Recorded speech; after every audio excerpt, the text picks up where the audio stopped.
কি রে, তোর এত বড় সাহস, তুই আমার আব্বার মারতে চলে আসিস? হ্যাঁ আইসি। আমার আব্বা এই গ্রামের একমাত্র হাজি, আর তুই আমার আব্বার মারতে লাঠি নিয়ে চলে আসিস?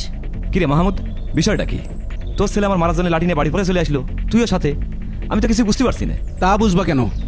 তুমি আমার বড় ভাই, কিন্তু তোমার ভাই বলতেও এখন আমার ঘৃণা হয়। তার মানে একেতে আপনি আমার আব্বার জমিতে ঠকিয়েছেন, তার উপর 3 মাস জেল খাটিয়েছেন। এখন তো দুই বাপেরটা কিছুই বুঝবেন না। কি রে, তোর আব্বা জেল খেটেছে, সেই দোষ তুই আমার আব্বা দিচ্ছিস কা? তোর আব্বা অপরাধ করেছে, পুলিশটা ধরে নিয়ে 3 মাস জেল দিয়েছে, এখানে আমার কি দোষ?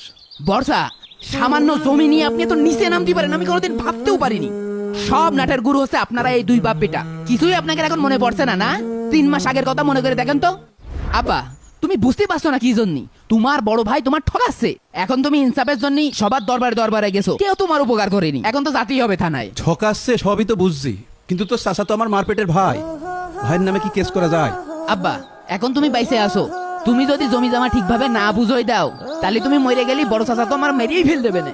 সবই তো বুঝলাম, কিন্তু সে জমি দিচ্ছে না, এখন কি তার সাথে আমি মারামারি করব? আমি তো মারামারি করার কথা করছি না। তুমি প্রথমে গেলে গ্রামের ময়মুরব্বির কাছে, তারা বিচার করে দিতে পারলো না। তারপর তুমি গেলে এলাকার মাতুব্বাদের কাছে, তারাও বিচার করে দিতে পারলো না।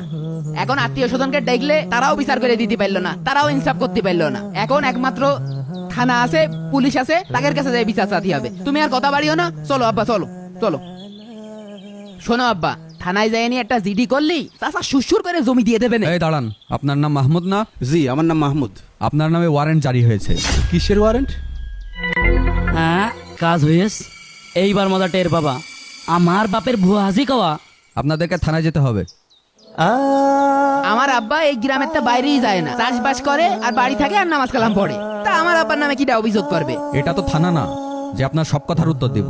আগে থানায় চলেন, তখন বুঝতে পারবেন আপনার বাপের নামে কি অভিযোগ আছে। এই চলেন চলেন। আব্বা, তোমার কইলাম না ভালো মানুষের ভাত নেই। যাও থানায় যাও, 14 শিকের ভাত খেয়ে এইবার মজা বুঝবা।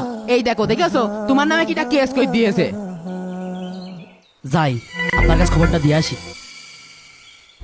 তুমি আমার বড় ভাই, জমির ভাগ তো ঠিক মতো দিলেই না, আবার 3 মাস জেল খাটাইলে। কাজটা কি ঠিক করলে?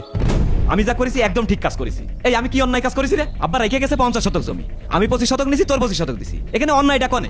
আমার আব্বা তো ঠিক কাজই করেছেন। তোর বাপ 25 শতক জমি পাবে, 25 শতক জমি বুঝিয়ে দিয়েছেন।